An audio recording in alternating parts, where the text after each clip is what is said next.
for y as the square root of negative b plus or minus the square root of 81 minus 4ac, a times 4 divided by 2a. And as you'll see, I just used the apps. So one solution is 1/2 and the other one is 4. Can you show how to get to that again, please? Yes, in the apps. And the last one, number 9. Apps, your calculator may or may not have it. Not all of them have it. Is that okay? So you go to... Is it the polynomial root? Yes, yes, the last one. And you have to enter the coefficients. 2, negative 9, 4, and then click on graph. Yes. Is that okay? What would be the mode? Say it again. The mode, it says poly root finder mode. Mode? Yes. I don't. So it's Yes. it's polynomial. Yes. So you have to use the order, which is the degree. So that's degree 2. You enter the coefficients. You enter 2, then you enter negative 9, and then you enter 4, and then you click on graph, and it gives you 1/2. Paper again. So we get cosine x as being 1/2, and cosine x as being 4. I was looking at it. It was completely stumping me because it was. I was thinking that 9 was a 7, and the 4 was a 9. That's okay. Don't worry about it. Okay, so then we are trying to find x. So this was just basically finding, solving a quadratic equation. This is way before this class, right? So this is really no big deal. So cosine x equals 1/2 is a possibility, actually two, actually infinitely many possibilities. And we have to look at cosine being positive, and cosine is positive in the first and the fourth. However, the second option is not possible. Can anyone explain why cosine x cannot be 4? How come?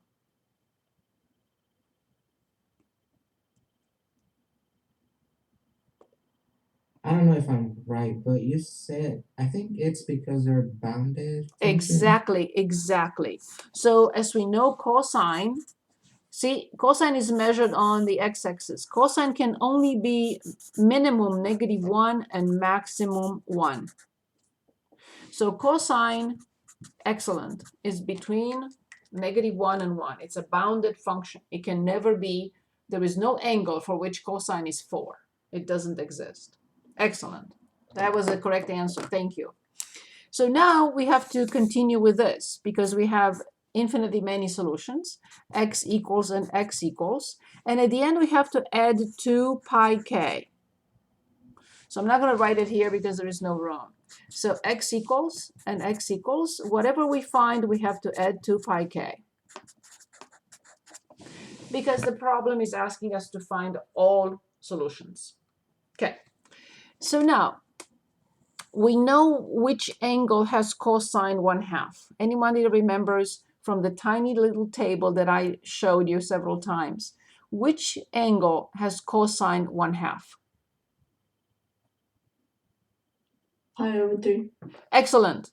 So remember, pi over 3 is 2 of pi over 6. So this is pi over 3, or 60 degrees. Draw a vertical line through this point, where it meets the circle again. That's the other one. So this is the first one, and this is the second one. Why? Because they have to have the same cosine. This is the piece. For this angle, this is the cosine. For this angle, this is the cosine. This tiny piece, which is 1/2. Good.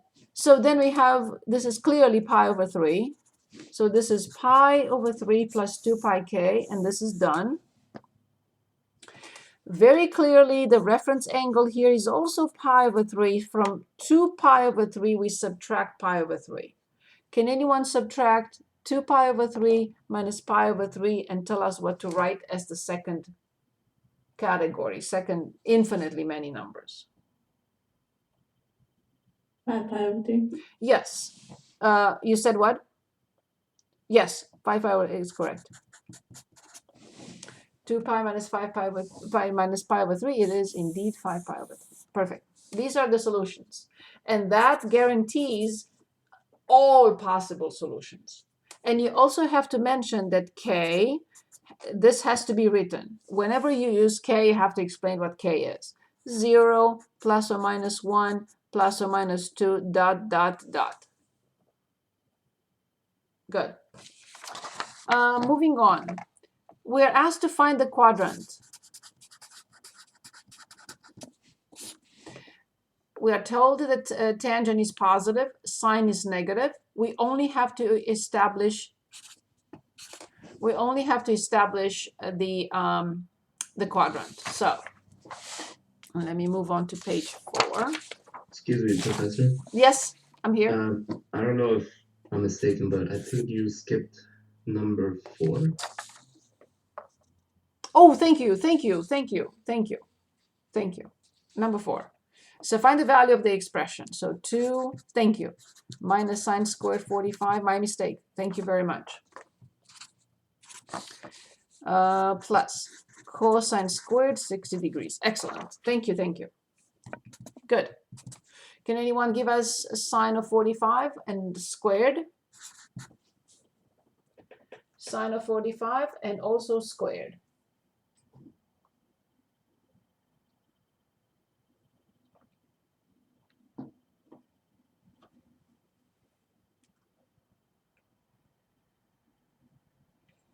Sine of 45? Anyone knows sine 45, please? Square root of 2 over 2. Exactly. Which, remember, the square root of 2 over 2 comes from 1 over the square root of 2. They are the same. So when we rationalize this, we get 1/2 plus. Squared. Good. Can anyone give us cosine 60 degrees? And then we'll square it. That's also 1/2, right? Yes. So cosine 60 degrees is 1/2, but 1/2 squared is 1/4. The least common denominator is 4. I need 4 here and 2 here. So 4 times 2 is 8, minus 2 plus 1. So 8 minus 2 plus 1 is 9/4. 9 minus 2, 7. I don't know. My 7s and my 9s are not cooperating tonight. Good. So the next one, number 5. So we are told that tangent alpha is positive, sine alpha is negative. So please show the following work. Tangent is positive in the first and the third, and sine is negative in the third and the fourth. Please show this and then conclude. So where is alpha? Alpha in The third. excellent. In the third quadrant. That's it. That's all I needed. Okay, the next one. We're asked for theta equals 11 pi over 3 to find two things. Number 1, sine theta, and number 2, the reference angle. So, of course, if I don't find the reference angle, I will not know sine. That's for sure. Okay, so we start with the unit circle. We realize that 11 pi over 3, once we divide 11 by 3, what do we get? We have 3 pi plus 2 pi over 3. 3 times 3 is 9. 9 plus 2 is 11. So 3 pi is 1, 2, 3 plus 2 pi over 3. So remember, this is 60 degrees times 2 is 120. So 1, 2, 3 plus 120. 90 plus 30 more. So, and here's the reference angle.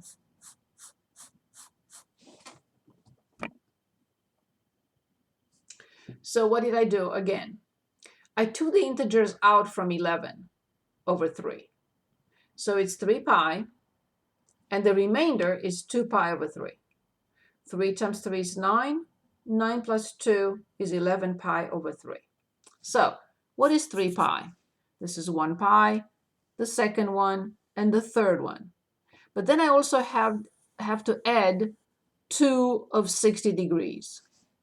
1 second, right? So this is 60 degrees, and this is another 60 degrees. Good. So this is the reference angle. How much is the reference angle? It's this difference from this point till this point, from the terminal side of this angle till 2 pi. So remember, we have here 60 and we have here 60. What is the remainder? What is the reference angle? Pi over 3. Of course, it has to be over 3. So it cannot be anything else but pi over 3. So the reference angle is pi over 3. Reference angle is always a positive angle. It's always the acute angle formed between the terminal side and the x-axis. Excellent. Good. So now, can anyone give us sign? First, we have to establish the sign, S-I-G-N. We have to establish that first. Since it's in the fourth quadrant, sign has what sign in the fourth quadrant? Negative. Excellent. And now you all you have to say is how much is sine pi over 3? Square root of 3 over 2. The ugly one. Exactly. Thank you so much. The ugly one. The square root of 3 over 2. That's it. Can Any? Can you explain that one more time? Yes, which part? The sign, how to find sign? The SIGN? No, sign. Yeah, that part. So first we have to establish the sign, the SIGN of sine. Right. Since the terminal side is in the fourth quadrant, we know that sine is measured on the y-axis. These are positive, these are negative. So we establish the sign. And now this number comes from that little table. You have to remember the little table. Oh, I see. So that's the square root of 3 over 2 because it's the big angle. Sine for the big angle is the ugly number. All right, thank you. Thank you. Good. I'm on page 5. Page 5. Good. We did the reference angle. So now we are given cosine theta equals 3 over 4. And they are telling us that theta is in the fourth quadrant. They ask us to find sine theta, tangent theta, cotangent theta, secant theta, cosecant theta. Secant theta is 4/3. I don't have to do anything, obviously. But they're telling us that cosine is 3/4 and theta is in the fourth quadrant. First, I have to establish the signs. So this is clear, it's done. But I have to establish the signs of this, this, this, and this. And then decide what to write next. Sine in the fourth quadrant.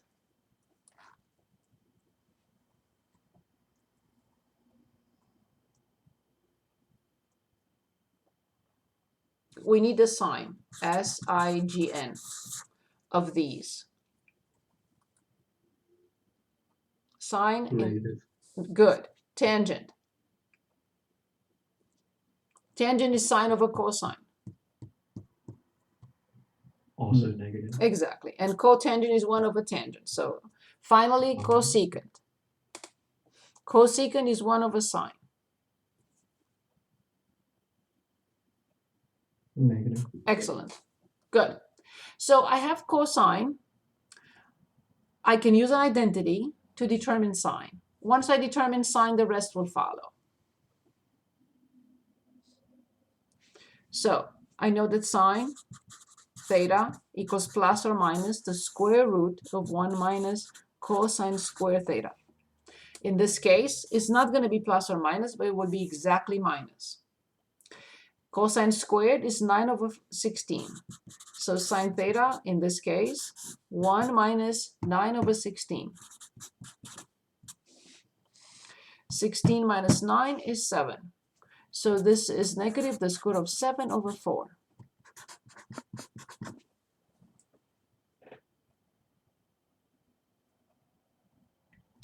Once I have sine and cosine, the rest will take a blink. I divide sine by cosine, and I get the square root of 7 over 3. I reverse tangent to get cotangent. 3 over the square root of 7, and I rationalize. So this is negative 3 the square root of 7 over 7. And cosecant is 1 over sine. So negative 4 over the square root of 7, and I rationalize into negative 4 the square root of 7 over 7. So once you are given cosine and you use the identity, after you establish the signs, use the identity to find sine, you don't have to do anything else.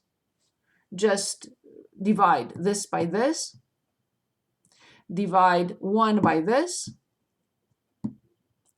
divide 1 by sine, and you get cosecant. And that is done.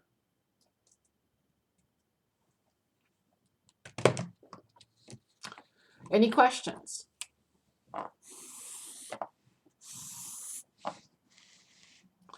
So negative 4 sine 3x minus pi. I will not ask you to graph. I know it's very tedious, but as long as you know how to find the amplitude, the period, the phase shift, and the viewing window, I'm fine. At least you know what you are looking at. So can anyone give us the amplitude? 4. Excellent, excellent. Remember, you cannot identify the phase shift, so you have to factor out. So negative 4, we factor out 3, and we have x minus pi over 3. It is wise to put all this in brackets. The period, because it's sine, you have to write 2 pi over the number that multiplies x, and that is 3, and you're done. The phase shift is right here. If you have positive pi over 3, you have to write that the phase shift is negative pi over 3. But you don't have positive, you have negative. So pi over 3 is the phase shift. So there is no need for this. I don't want to confuse you. Good. Now, the phase shift, so this is pi over 3, comma, pi over 3 plus the period. This is what you have to find. This is the viewing window for x. And in this case for y, it's negative 4 to 4. However, I think it's better if you use negative 6 to 6. So the viewing window, the graph does not end at the edge of the viewing window. So this is okay, but I recommend, let's say, negative 6 to 6, so you can see, so you have a little bit of room in there. But for x, all you have to write is, as we did in class, the phase shift plus the period. Phase shift, comma, phase shift plus the period. And this happens to be pi. So the viewing window for x will be pi over 3 to pi. You should be able to see the entire graph between pi over 3 and pi. That's all I'm asking you to identify. The amplitude, the period. Remember, since it's sine, you have 2 pi. Up here, you only have pi only for tangent and cotangent. For everything else is 2 pi.